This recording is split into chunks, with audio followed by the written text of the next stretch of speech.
Extra time.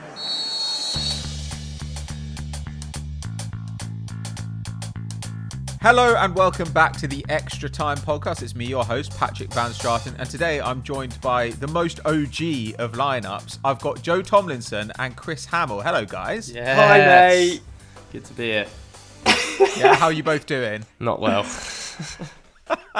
What's so wrong, Joe? What do you mean? I'm not going into it, mate. I refuse to talk about Man United anymore. I refuse. Oh, man. Oh, yeah. What happened to Man United this weekend? Yeah, we lost 6-1, mate, to Spurs. Oh, yeah, that wasn't He good, was it? so sad shooting winners and losers last night. Oh, no. That's tragic. He actually, in between takes, when we had a few technical errors, he actually went, "I am done with today," at the top of his voice. I felt that way about 9:15 this morning. When I was trying to sort out the Zoom so that I could do a VO that I didn't know I was doing. While, you know, when you're messaging about 3 people on WhatsApp at the same time, and after a while you're like, Yeah. if somebody walked into this room right now, I would shove my phone through their brain in order for all of this to be over. I don't want to steal your thunder, but I've had the worst start to a day. Go on. How's your tooth? Yeah, Have you signed Edinson Cavani? Because if not, then it's not been as bad as mine. No, mate, but Have you signed nobody? Are you talking yourself into Tamar Lamar? Yeah, I'm excited about Celtic signing Diego Laxalt, who is like an AC Milan reject from that summer transfer window that we lauded 2 years ago. Is he white guy with cornrows? Yes. Nice. That's very Neil Lennon, mate. So my start to the day, woke up, finished off the winners and losers edit from last night because I was up until 1:30, and I thought if I have to animate another overlay, I'm going to kill myself. I want to go to bed. Had to wait a while for your footage to download, actually, Thomlinson, because my internet is just tragic. And then woke up this morning with the revelation that the guy we've hired to cover someone who's having a baby on Football Daily, don't know if they want people knowing that, so I'm not going to say any names, hasn't been cleared by Sky's HR to work yet. So we had a week's worth of work with no home to go to. Oh, God. So that was my preparation for this podcast. I'm now writing Euro transfer talk in about 45 minutes straight after this. So, yeah, Tremendous. Wonderful start. Yeah, that does sound horrific, to be honest. But, you know, like it's hard to be the king. That heavy is the head that wears the crown, eh, Chris? I've got a big old head as well. It's heavy. It's heavy without the crown, mate. Massive Swede. Okay, so shall we move on to this week's topic? So what we're going to do is kind of bring back the idea of hot takes, because obviously the old show Hot Takes, some of you may remember, you guys would send in your ridiculous opinions. But actually, in our WhatsApp conversations, you do steadily realise that everyone on our team has at least one genuinely mental opinion about football. And I'd say we 3 are 3 of the most opinionated, probably. So, Chris, I would like to start with you. What is your football hot take? Because you've been throwing around insults in the WhatsApp group, like George Wright. Yeah, I've had. Well, yeah, maybe that's just coincided with with recent stresses. My favourite like thing in the WhatsApp group, or one of my favourite things, aside from like George and Joe deciding that someone is utterly shit after about 10 minutes of a game, is Patrick Van Straaten is typing. Patrick Van Straaten is typing only for the message never to be revealed, because you've clearly had an internal monologue of yourself where you've gone, I can either spend half an hour going head to head with someone, or I can just sack this off and go do some weights in the garden or something. Yeah, genuinely what it is. Yeah. So yeah, my hot take at the start of this season, and it's actually one that's been bubbling under the surface for quite some time. I think my disdain for Chelsea, at least at the start of last season, was palpable. I made pretty clear on Sunday Vibes last week that I think Manchester United's progress in terms of their playing style, in terms of their player improvement, has been limited. So my hot take this week is that Graham Potter is in the top 10 managers in the Premier League, and Lampard and Ollie are not. Okay. I don't think that's that spicy. I don't think that's that spicy, man. I don't think that's hot. I think that you could go harder. I think you could say Graham Potter is in the top third of managers in the Premier League. So I would push 26, 6.5. I could push 6 8 to 7. I could push 8, but the quality at the top is unbelievable, isn't it? I think we are in the golden era in terms of managerial caliber in the Premier League. I mean, you're looking at like 6th, 7th spot. Nino, he's not manager. Nino. Nuno sort of competing with Jose, with Arteta. I mean, Arteta, that's generous. I actually think Arteta... We're guessing at Arteta, aren't we? Arteta would do well to creep into the top 10. At this point in his managerial career... In 5 years' time, we might look back and say Arteta was like the 3rd best manager, but we also might look back and be like, he was pretty middle of the pack. Yeah, I like that sort of analogy. So I could push Potter if I'm feeling a little bit giddy about Brighton, which I have felt after watching them for 3 or 4 games. The progress has just been unbelievable under him, as has the progress of several individuals. He's turning £5-6 million players, although they did pay 20 million for Webster. Now I think about it from the Championship, into players worth 4 or 5 times that, who look like they can compete for a top half finish. And some of the football they're playing is sort of Europa League standard, in my opinion. I agree. I agree with the style of football. I think Potter's got on playing a gorgeous style of football, and I think it is fantastic to watch at times. I do still think they're a little bit naive at times. I was watching the Everton game on the weekend, and I mean, White, Webster, and Dunk, horrific. They were absolutely awful at the back. It was a comprehensive loss. You're right. Like Everton deserved to win, but 4 goals there. 3 against United, 3 against Chelsea. So I really agree with you. I think he's got on playing great football, and it is really a joy to watch at times. But it is a little bit naive at the moment. And as good a football as they've been playing, they've only taken 3 points so far this season. And admittedly, they have played some tough teams. United, Chelsea, and Everton. Not the easiest. And they were dominant against United and Chelsea. They were the better side against them. I understand what you're saying. And still shipped 3 goals.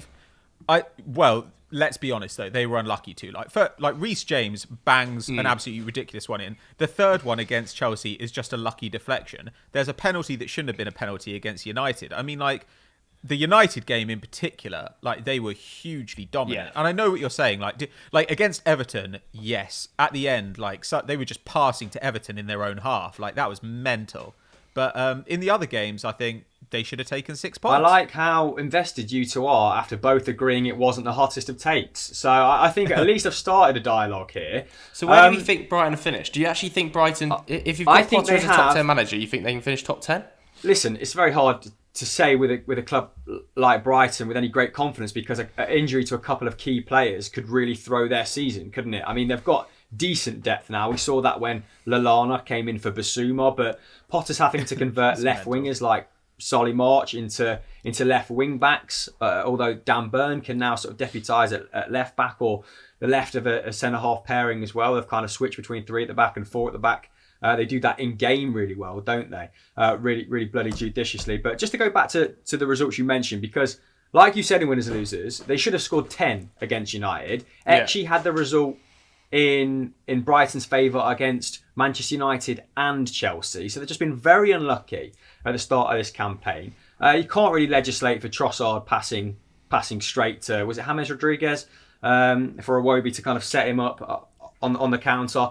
Although they still dominated for large parts of that Everton game in the second half and still played some really impressive stuff. So maybe lacking a little bit of understanding still in the back. They've got Lamptey, who is just... He's been lightning at the start of this season, hasn't he? And Solly March on either flank. So sometimes the back 3 don't get massively protected in the wide areas.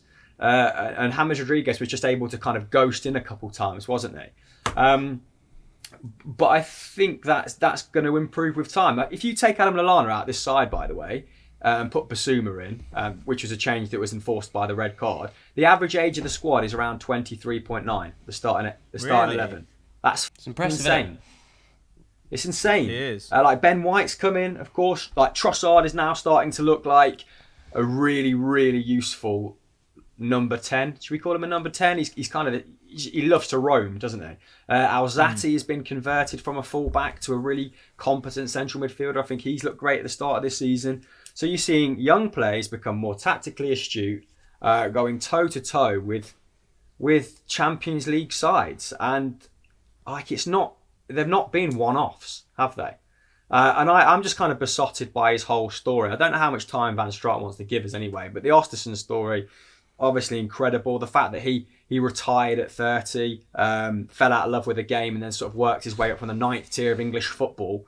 It is just adds to my love of him, really. And I think the English game needs more people like Graham Potter in it, because he's very kind of German in a way, isn't he? Like his place in the top flight would be a common story in the Bundesliga, but I think in order to see fresh ideas, in order to nurture English young talent and have them become more tactically versatile, we need more minds like his. And if he can excel at the top level, then maybe club owners will be more receptive to employing people that aren't ex-professionals. Yes. High-profile ex-professionals / club legends, because of course he was an ex-professional, but he retired when he was in League Two. I think actually, like, what he's really reminded me of over the last couple of years is Brendan Rodgers at Swansea. Yeah. Because the way they defended was like, we're just going to keep the ball. They were much more conservative with their possession actually than Brighton. Like, I think people forget that was quite a defensive side, that Swansea team. And he was, but they were attractive to watch. They kept the ball and they could compete for possession with the bigger sides. And after a year last year where we were like this is okay, but like it doesn't look like it's really going anywhere, and in a bad year this team could get relegated. Now suddenly they've built all those relationships, they've built all that kind of structure into the side, and they can afford to be a little bit more expansive. Yeah, like I said, I would definitely want to caveat it with injuries to some big players. It could throw them, because I still think they are a quality centre forward away from making sizable progress. Like, I like the industry of Maupay and of Connolly, but last season Opta had them down as the worst side at converting big chances. And there's only so long you can sort of amble around with that ball and chain on your foot, right, before it kind of starts to hamper your progression. They've signed, is it Zakiri? I really don't know. A youngster who comes with a decent pedigree, apparently, and he was much sought after. So let's hope that he can sort of help them in forward areas. But just to round off with some numbers for this season, PBS, 6th for shots in the league, conceding the 3rd fewest. And when you consider that they've played the informed side in the league, and Chelsea and United, pretty impressive.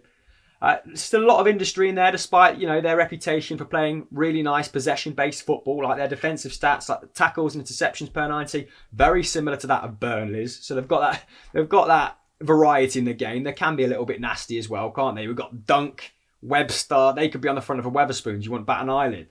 And they're bettered only by Liverpool and Southampton for shots conceded, which is a point I've already touched upon. And expected points thinks they should be 6th.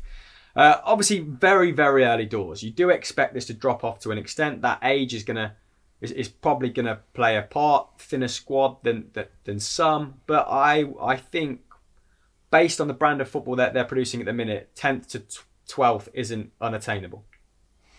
Yep. Yeah, I wouldn't be quite as worried about their attack either. I know that you point to whether or not Maupay and co can score the goals. I actually am quite confident Maupay will hit sort of 15 this season, around that sort of number. He got 10, didn't he, got 10 last season. Very young. Got 10 last season, but I think a year in a Premier League of development. He's got 4 in 4 so far this season, hasn't he? And everywhere he's kind of been throughout his career. First season, maybe a little bit of a bedding in period. I think his first season at Brentford, he got 12. Second season, got 25. So I think I would actually back Maupay to be leading the line and hit sort of around that 15 goal number, which is actually probably the average / very good return for a team that are finishing anywhere between sort of 13th and 9th. To have a striker to hit 15 goals is probably very good. So I'm not too worried about the Neal Maupay issue, and I think Aaron Connolly can chip in with a few as well. Mate, I wouldn't be surprised if it happens, because he's got past, hasn't he? Like, at Swansea, he inherited perilous financial situations and then managed to turn Dan James and Ollie McBurney into £32 million worth of assets. So, like, I back him to improve Maupay in the next couple of years. And if that equates to 15 Premier League goals, then bloody hell. Just a quick one. Coming back to your hot take. What what 10 managers are you putting above him? If you or where are you putting him in the top 10? Because you said obviously in your top 10. I was hoping you'd let me leave that quite generic. I think Klopp first, Pep. Yeah. Then probably Ancelotti, based on pedigree and recent form. But these are kind of... I'm amenable to these changing.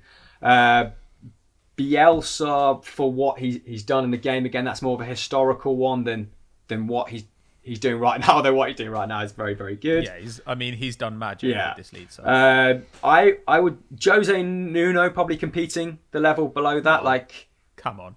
I'm probably a little bit more optimistic about Jose than some others at this point in time. I would like to see what he's... I think he can produce much better stuff when all his squad is fit, and that's not something, if we're going to be fair to him, he's had at his disposal until like right now. And then I would go Potter. So what about like Rodgers? Would you have Rodgers? I think you'd have Rodgers, Edwin, wouldn't you? Yeah, you're right. I would have Rodgers just above him. And what about Hasenhüttl? No, I think Hasenhüttl pretty much in the same sort of level at the moment. Okay, wow, that's an interesting one. I think I would probably have Hasenhüttl ahead of him. I would have Potter about... I think more progressive than Sean Dyche, but I think Sean Dyche level. Yeah, I mean, it's obviously this is going to be based on personal preference. Like, if we're going to go to win percentage in the Premier League or years spent in the Premier League, and I'm judging this as well in terms of the quality of football I enjoy. Like, there's got to be a kind of a philosophy element to this, hasn't there? You've got to gauge people on their ceiling. Yeah, right? you'd rather watch a Potter team than a Dyche team as well. Well, and also you put Dyche in charge of like Liverpool, and I don't think that they're like an amazing side. Whereas Potter, the way Potter plays, does look like it would be scalable onto a better team. Yeah, I mean, Pep Guardiola, he cited Pep Guardiola as his main influence. Like, they've got that love of possession, that tactical fluidity in games, like overlapping fullbacks. It tends to. He always kind of puts together those situations where Brighton players are overloading in key areas. Like, the influence is very clear there. So yeah, probably more Pep than any other top manager. But yeah, interesting. Well, I think that was. I think that you defended it well, even though it wasn't as spicy as I thought. But I agree with you on all counts. So ultimately, your hot take has been deemed lukewarm. Everyone agrees. Before we move on to Joe's, just a quick word from our sponsor, Manscaped. Obviously, we've talked about them before. Their public service announcement, which they insist on calling a pubic service announcement. Ayo. Anyway, their engineering team has confirmed they've successfully created the greatest ball hair trimmer ever, the Lawnmower 3.0, available for purchase right now. It's got a cutting-edge ceramic blade to reduce grooming accidents, which I think we can all agree is a very important factor when we're talking about intimate grooming. I've been using it, by the way. The one they sent in the shower. So have I. Decent. What, you've both got them? Yeah. Okay, give me your thoughts. Do you know what I like? Very good. The waterproofing, mate, is fantastic. Yeah, I leave it next to the shower gel now in the shower, and I like that it's got a light on the end. Yes. Because obviously I am visually impaired, and that really helps. Oh yeah, in the shower. Like, is that really a good place for you to be doing this? Well, with the light, mate, it's a game changer. Yeah, the LED light works, which illuminates grooming areas. It works also because you don't have to worry so much about the mess afterwards. Yeah, good point. Being in the shower, point, though you might, like, what's it called? Block up your plug hole. That would not be ideal. I am quite cavalier with it though while I'm in the shower. So like the consistency is not great. Like I can miss strips. It's come across a little bit mohawky at times. Oh yeah, the zebra effect. Yeah. Well, I mean, the good thing about it is it does have a 90-minute battery, so like you can afford to take your time if you're not like Chris, where you're just giving yourself a quick buzz cut in the shower. It's also got quiet stroke technology, so you can that sounds go off for pervy, doesn't it? I know, you can go off for a very sneaky trim. It's got a charging stand, so if you want to display it out in public, then obviously you can. It's powered by USB right there, and you can get 20% off and free shipping by using the code EXTRA. So if you go to manscaped.com and use the code EXTRA, you can get 20% off and free shipping. And as these guys will attest, your genitals will thank you. So thank you very much to Manscaped. And let's move on to Joe's hot take. All right, so my hot take this week. Now, I'm torn as to whether to go the whole 9 yards of this. I'm pumped. I'm pumped for this. All right. I'm just gonna go whole 9 yards. Everton will finish in the top 4 this season. Whoa! Whoa. I think it's more likely the hot take. If I actually believe it, it's Everton can. Sure. I think I'm just doing it for the sake of the hot take being a bit spicier, but why not? Let's give it a blast because You're I think a performer, mate. Because I think Everton have had the second best summer, maybe alongside Aston Villa, obviously Chelsea leading the way, of any team in the Premier League. I think they've addressed all of their issues and more perfectly. They've spent little to no money doing so. They've got what I would consider the third best manager in the Premier League in charge of the club. And I think they're all going in the right direction, playing the exact way he wants to play. And I think they're a scary team to come up against right now. The summer business, James, Allen and Doucouré, by the way, a combined £45 million for them, which is just unbelievable. Obviously, James joining on a free, Allen 20, I think Doucouré 25, or it might be the other way around for those two. Ben Godfrey has been announced today officially. The fee was believed to be 30 there, but the reports are actually that it's 20 million with add-ons, which is again fantastic business given that he's homegrown, still very young. I'd say an improvement on Holgate, battling with Michael Keane and Jerry Mina for that starting role, and an area that we've all said Everton need to improve on badly and rapidly at centre half. I've watched, I think, all of their games this season, maybe missing one. And I think they're probably, before Liverpool's result yesterday in the shambles against Villa, I would have said they're the best team in the league. They're probably the best team I've watched this season, Everton. They play fun football. I think they look fairly solid at the back, if a little bit dodgy on that right-hand side when Coleman goes forward. And I think they're a bit dodgy in transition.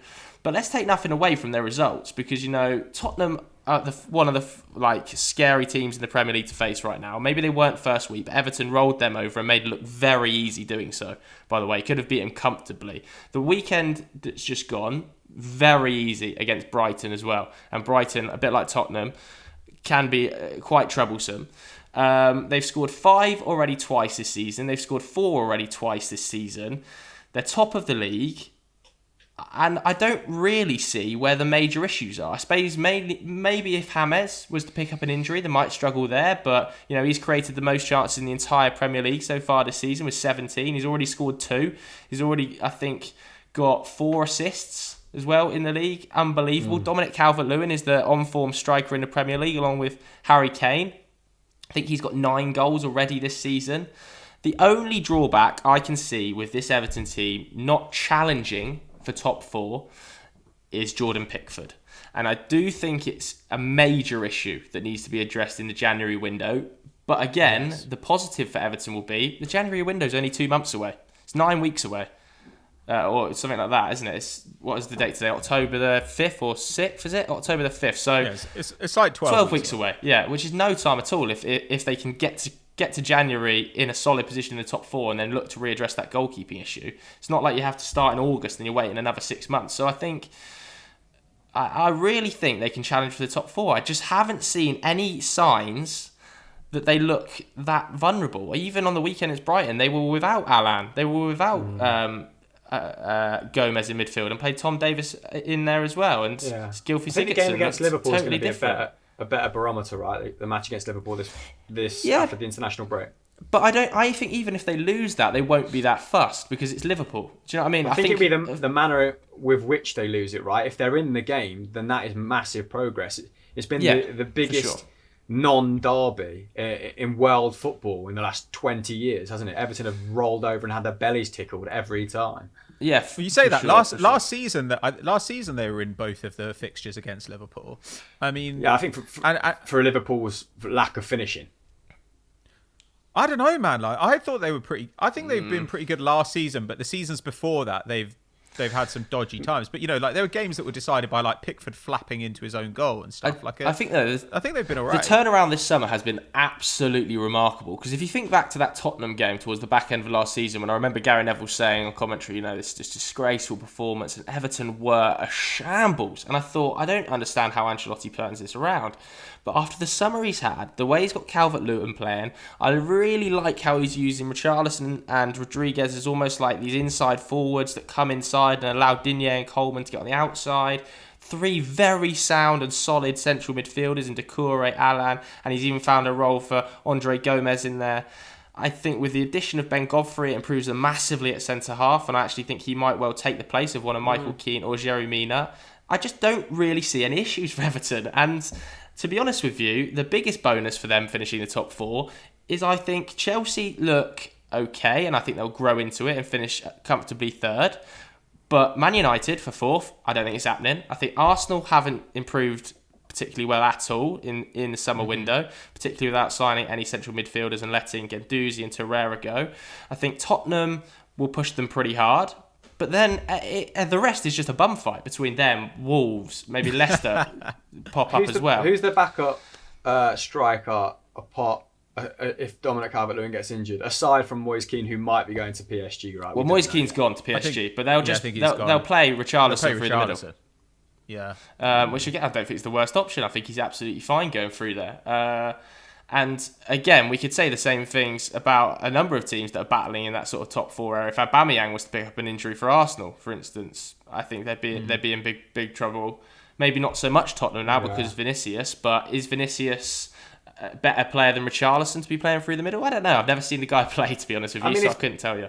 If Calvert-Lewin, I'm very gassed for his progress. But is he going for a purple patch, or is he a 15 to 20 goal striker in the Premier League? Obviously went through that patch towards the end of the season where he didn't score in 10. Now everything's kind of flying in off him, left, right, centre. A few of them have been from a couple yards out, and why you can kind of credit his positional sense. It's also a part of me feels like it might just be a streak at the moment, but the quality of service into him is like never before, right? So you could argue that either way. And also he's deadly from set pieces, and the set pieces Everton have got, I think, is probably the best in the league. With Digne and Hamill stood over the balls at corners and free kicks. Yeah, I would argue it's just they need Calvert-Lewin to progress at the same rate, right? Because every team in the top 6 has a striker that's capable of scoring 15 to 20 goals.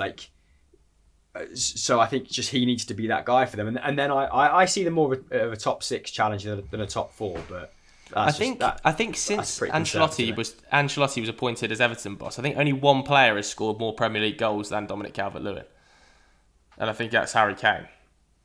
Okay, interesting. But I think I worry a little bit about their fullbacks. I'm not sure what their fullback depth is. I think Digne's all right. Digne looks pretty solid in this Ancelotti system. But again, there's relatively little depth there, right? That is a little bit of a problem, and it's not like they're not injury prone. They've got a lot of injury prone players at Everton. Tom Davies went right back when Seamus Coleman came off as well in the last game. That's interesting. Against Brighton. I agree with the depth. The depth might well be an issue, and it might well end up coming back to bite them. Which is why I can't believe say more can finish top 4 than will. But I don't know. I think that they stand a bloody good chance with the dross that's also competing for that top 4 spot. I mean, this is his nitpicking, isn't it? The fact he's kind of improved. They're a little bit more rigid tactically, aren't they? And apart from Hamas, who's kind of given license to do what he likes. But the fact that he's improved Yerry Mina, Andre Gomez, even Gylfi Sigurdsson looks like he has a home as a deep-lying playmaker, doesn't he? At times, it bodes really well that he's kind of getting more out of those assets that we kind of wanted Everton just to move on. Yeah, I think I would not go on, Pat. Go on, sorry. Oh no, I was just going to say I would absolutely not be surprised to see this happen. I completely agree that we can pick holes in their 11, but I think that those holes exist for every other club around them. And Calvert-Lewin, I do understand what you're saying. It's been a relatively short period of time, but all the signs under the hood, it looks sustainable. He was getting plenty of shots, good XG last season, and now they've added James as well. Maybe he slows down a little bit, but there's every sign that he's still going to score at a very good rate. Yeah, I've not looked at his numbers in any great length, to be fair. That's just a kind of a general feeling. So yeah, and also I think Richarlison can add more to this team than he's currently doing. He's missing some absolute sitters, Richarlison. I know he's been injured. He was injured against Brighton, obviously, but I think if he can add those goals to his game that he should be scoring, Everton could be flying. Some of the sitters he was missing against, like Tottenham, I don't know how serious that injury he picked up was, but fingers crossed it's not too serious for the Toffees. yeah, I think unlike Leicester, who bottomed out of the top 4 at the end of last season following that dreadful run, they actually do have a bit of strength and depth, which has been a positive legacy from hoarding or like signing the wrong players, hasn't it? Maybe still a little bit weak at fullback. But there's certainly still some useful assets on a wing. Like the team they put out was it the Carabao Cup? Like it was a vastly different 11, but it was still okay. I think that bodes well. So just and then Iwobi getting an assist yesterday against Brighton. You're like, oh, okay, yeah, there's some talent here that like, and Tom Davies had a horrible last year. He's definitely better than he was last year. Yeah, and also like it seems like they're gonna offload Theo Walcott today. Obviously that will have happened by the time this podcast goes live to either like a Southampton, maybe a Brighton, but he's the top earner at the club, Theo Walcott, at the moment, by the way. So whatever Hammers has come in on, it's not as much as Theo Walcott, which I thought was really fantastic business. I do want to just ask you guys though about the Jordan Pickford situation, because it is now becoming an extreme concern, surely, for Carlo Ancelotti. It's every week. It's Kepa levels of goalkeeping at the moment. And whether or not you think it's sustainable for him to be a top 10 goalkeeper in the Premier League. I think Kepa was the only keeper last season in the Premier League who had worse save statistics than him, right? And he doesn't add anything in distribution. Like his main asset is being homegrown. I would probably be looking for a keeper in January, but I don't think I'd go out and spend a fortune on one. I think that spending a fortune on a keeper is generally not a particularly wise idea. So yeah, I would look to replace him, but if replacing him was going to be 30 to 40 mil, I probably wouldn't do it, because as good as their signings have been this summer, I still have some reservations about Doucouré, but they are quite old. I love Doucouré. Like Doucouré's 27, Alan's 29. Obviously, Hammers is 29. Stop making me feel old. Hammers, I think, will age kind of well. Like Hammers' style of play should age kind of well, but you could see with Alan particularly, as he ages, like we'd expect there to be a little bit of a drop off. So those aren't really long term signings, and if they don't get into the top 4 this year, and they are overspending in positions, then I think they could very quickly like see themselves slide back down the league. So I think now what they've got to do is add to that roster of young stars. Add to Richarlison, add to Calvert-Lewin, just so that then as these guys like maybe lose a little bit of physical power, they can have decent players coming through. So I'd go and spend money on a keeper, but I wouldn't go and spend like 30 million. It's a shame. I think they should have gone for Emi Martinez, to be honest with you, and I think they would have got him ahead of Villa. I was just about to say, Martinez would have been a great signing. I'm also looking at the Premier League table now and thinking, like, Gaeta from Crystal Palace, not the worst shout. Fraser Forster's still not getting a game at Southampton. They're in a pretty bizarre position, haven't they, where they kind of stocked, they've got three almost first-choice goalkeepers that they've interchanged. So it might be worth a little inquiry there. I think Celtic were able to secure his services for around 10 mil, so wouldn't be the biggest gamble, and just worth having for if Pickford gets any worse, because at the minute he's kind of done like 6 of the 10 weirdest things I've seen a goalkeeper do in the Premier League in the last year. And it's been him, and the other four have been Kepa. I mean, I do like seeing Pickford make mistakes because he pulls really funny faces when they happen, but that is very clearly like the biggest kind of weight dragging this side back. So if they address that, then who knows? Like the sky's the limit, as long as Ancelotti doesn't just keep adding 29-year-olds. That would be a little bit concerning. So shall we move on to mine? Yeah, come on, mate. Because mine is quite hot.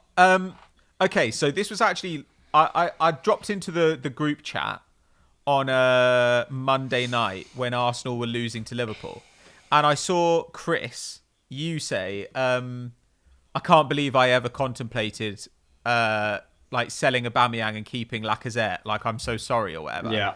And I thought it was really interesting because Lacazette did miss obviously a huge chance against Liverpool, and the other one that would have been whistled off. But Aubameyang did absolutely nothing in that game. Zero danger at any point. Didn't press well. Didn't create. Didn't get on the end of any chances. And after those 3 games, in fact, after 4 games now, we can talk. Like, Lacazette has played 3 games and scored 3 goals. Aubameyang has played 4 games and scored once, which is troubling. Yeah, but he's been played out of position, isn't he, to accommodate Lacazette and his ability to drop deep. No, okay, well, we're going to come on to that, but he was also played out of position last season, and he scored quite a lot of goals. Like, so it's when we say he's played out of position, like some games it's like he's really, really wide, but some games it's like he started on the left, but he doesn't actually spend the game on the left, so it's a little bit dependent on opposition. But through the first 4 games of the season, Aubameyang has had 6 shots, and 2 of those came yesterday against Sheffield United. That is worrying. That is worrying to me. Like, the players in the squad taking more shots per game than him are Lacazette, Nketiah, Pepe, Saka, Xhaka, all taking more shots per game than Aubameyang. And Aubameyang's never been a shot monster, but he's taking fewer shots than he did last year. Substantially so. And it's not like the system has changed between last year and this year. So that to me is worrying. I think you're worrying for no reason, Pat. I think you're worrying for no reason. Honestly, I think that 4 games into the season, by the time we finish talking and by the time the season is done and dusted, he'll be hitting around the 20-goal a season mark. Again, when he's finally played through the middle and you actually play somebody who should be playing left wing. I agree that playing an actual left wing would help. But yesterday was the first time we've seen Aubameyang play through the middle for Arteta.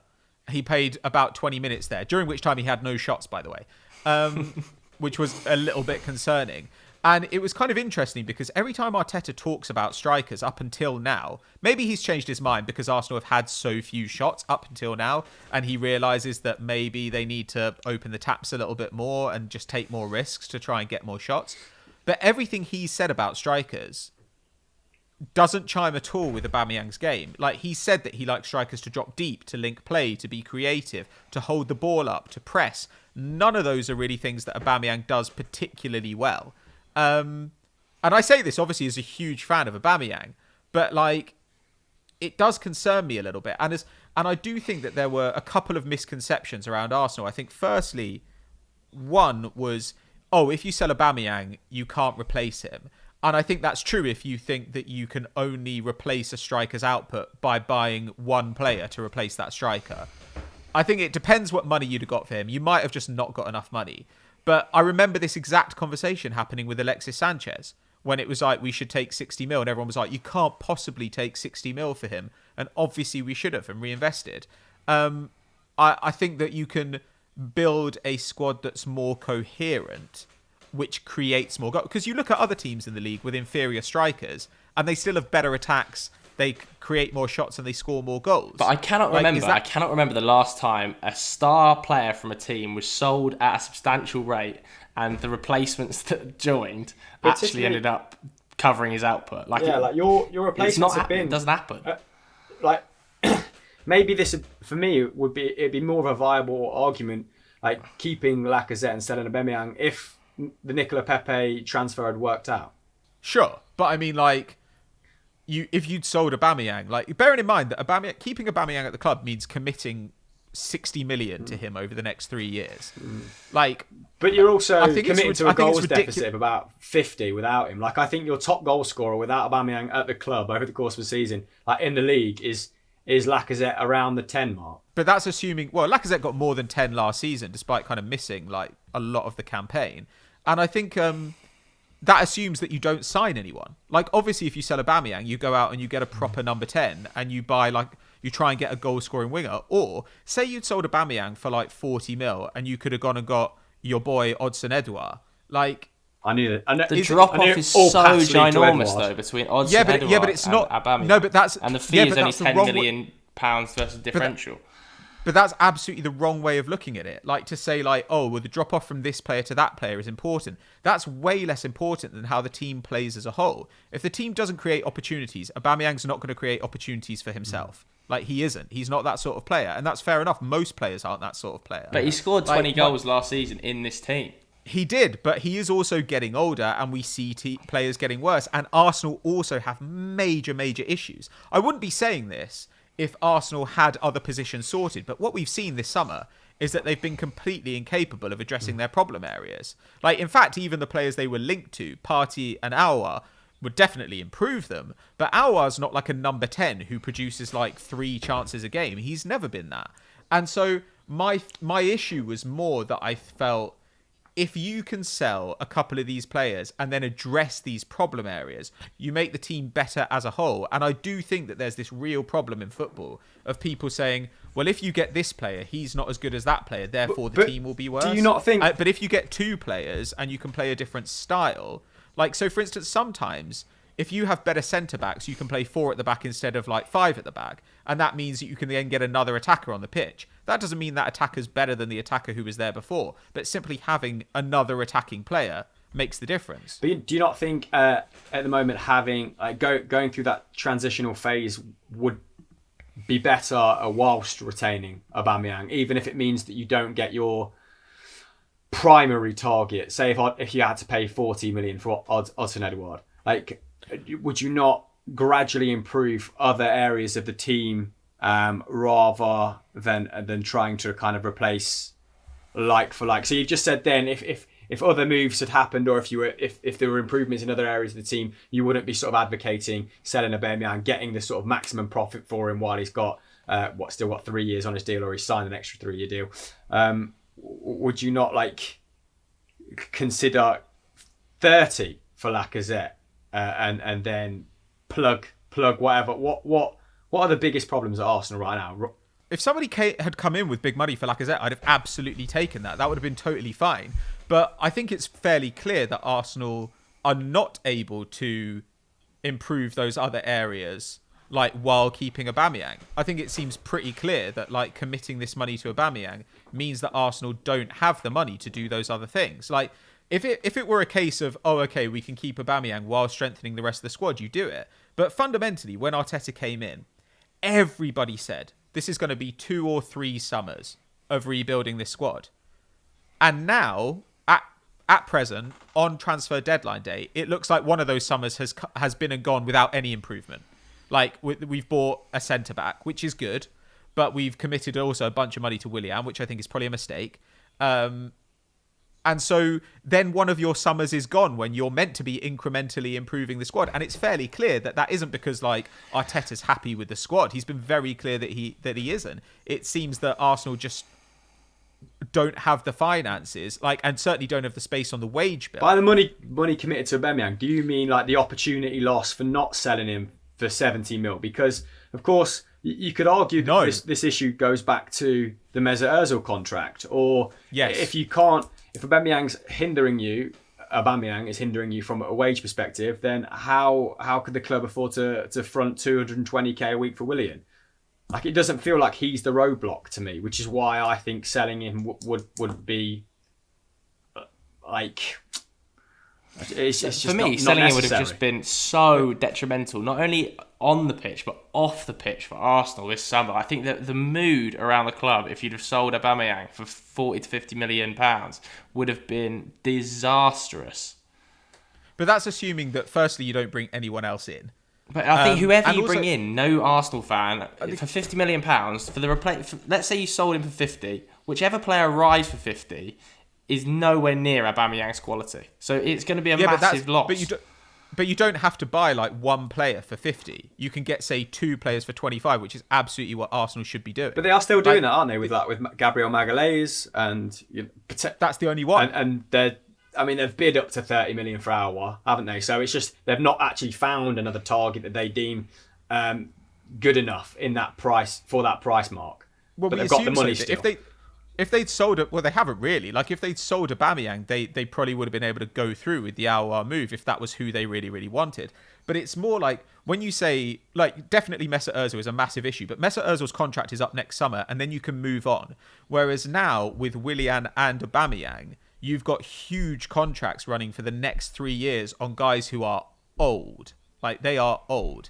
And it definitely is an issue, because I'm not just talking about the money committed to Aubameyang in terms of not getting some money from a sale. You're spending about 60 million on his contract over the next 3 years. If you assume you can get, say, 40 million for selling him, he's not going to be a part of an Arsenal side that are going to be great. Like, he just isn't. Like, this Arsenal team, it's very clear, is incapable of strengthening while they've got this particular wage bill, which is very high, while they've got this particular setup. But does he truncate, does he shorten that regeneration period because his goals are what gets you into the Europa League, and that's what helps you convince young, prodigious talents that Arsenal is the right place for your development and you're going to be great in 2 or 3 years' time? Pickers over 4th place Everton.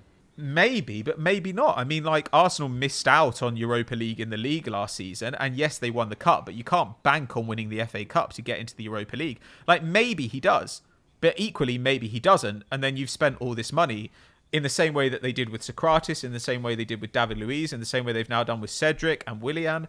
Like, they've spent this short-term money in the hope that it can get you where you need to be. And after doing this so many times, you'd have thought that Arsenal would have learned and said, actually, the better thing to do is do what Liverpool did, which is be willing to sell a star and then buy smart players. Like, this. But the difference is Liverpool could sell their star for 150 or 120 million. You're selling your star for 40. Not with Suarez. When Suarez went, he didn't go for like that much money. 70, wasn't it, Suarez? Yeah, but that was a different market then. It was, but I think, the market kind of has gone back there a little. When you've got a guy with a year left on his contract and you've got COVID, then the market does shrink. If people were only offering 25, 30 mil for Aubameyang this summer, I can understand keeping him, but handing him a 3-year contract while handing Willian a 3-year contract is really, really troubling. And I think that imagining, if we'd gone and if we'd essentially swapped him for Edouard, that would have been a downgrade. Yeah, it would have been a downgrade this year, maybe next year, but in the 3rd year, probably not. And that's assuming that you just go out and get one player, whereas Edouard also would have been on, maximum 100k a week rather than 300k a week, which gives you a huge amount of space in the wage bill as well. But then you're also saying you don't entrust the Arsenal hierarchy to spend that extra money that that difference between 100k and 300k would save you in this sort of interim period. It's not necessarily that I don't trust them. Like, I don't think that they've made like tremendous decisions. A lot of the rumours kind of worry me as well. But so does this become a question? But you don't have the choice. You don't have the choice of just not making moves because you don't trust your board. Like, when you've got aging players, whether you think the board are good or not, they're gonna have to sell and buy. Like, there's no way around it because you can't just keep your current squad until they're all 40. You have to sell and buy. Is it? And if they do a bad job, then yeah, people should be fired. But I can't go on the assumption that like these are the best players we can get and there's no way we can ever buy a good player. Was it less of an issue if your talent identification at that price point is better then? Oh, that always helps. But at the same time, like Gabriel looks like a smart signing. I mean, the issue with Willian, I don't think that was necessarily like the club identifying a player badly. I think that was probably Arteta saying, I want this player. And nobody really having like the guts to say we're not going to do that. That's stupid. Cedric I think was brought in on the assumption that Ainsley Maitland-Niles was probably going to leave. So a lot of these moves, like you can kind of see the rationale, but they weren't particularly forward thinking. So yeah, I don't particularly trust the board to do it, but I also think when you've built a squad where your highest earners are like all in their 30s, in the case of Willian, Ozil, Aubameyang, and soon Lacazette, then you can't just like sit on what you have and assume it's going to be great, because one of these seasons Aubameyang will drop off. Like at the moment we say, well, Aubameyang scored 22 last season, he scored 22 the season before. One of these seasons he's not going to score 22. And at that point, Arsenal is still going to be paying him 300k a week, and that is concerning. Because I don't know about you, but I don't think he's going to be scoring 22 at age 34. Whereas the prospect of somebody like Edouard coming in and being in that position in two to 3 years' time are pretty good, especially if you can also add a number 10. And so at the moment, I just look at this squad and I think it's nice to keep Aubameyang from the point of view of, him being a good player and it kind of looking good to people around you. But I also think that sometimes you've got to sell and trust your ability to buy new players, especially when it seems that you just simply have no money. Why don't you do both? I think being this prudent is like a lasting legacy of the Wenger era. Keep Aubameyang, sign Odsonne Edouard, and then embed him into the side. Like, I agree. I would love to see that happen, but like that's just like saying. I know that's the magic money tree argument, but I don't believe that's outside the realms of possibility for Arsenal at the moment. I know that Thomas Partey, like, that's become a sticking point at what, 30 mil, 25, 30 mil. No, 45 mil. But if you've got 30 million for now you've got 30 million for Edouard, and just ride out another season with 3 central midfielders. Yeah, but you're not gonna. You wouldn't buy Edouard when you already have Lacazette and Aubameyang. Like, you'd only buy Edouard if you were going to sell one of those. Like, it makes much more sense to buy a creative midfielder now, except for the fact that Arsenal have spent all summer pursuing a midfielder who's not really a creative midfielder, in the hope that would fix them, despite knowing they didn't really have the money to do it. Like, that's pretty concerning. But you know, Arsenal's planning is an interesting open question, and I think in a way we won't see how good Lacazette is if Arsenal don't add an attacking midfielder, because they've just got no one who can create in this side. Wow, some debate has to be said. Yeah, well, it's I don't know. I think that Arsenal are pretty troubling so far this season. They have not been good at all, and they have not been good with Aubameyang.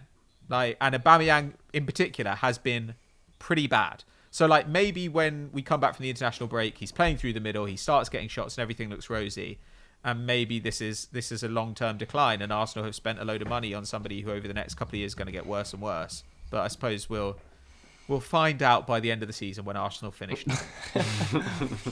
That's all right, we'll finish 12th, so don't worry about it. Well, that would really cheer me up. Thank you very much for joining me today, guys. Is there anything that we should plug before we go?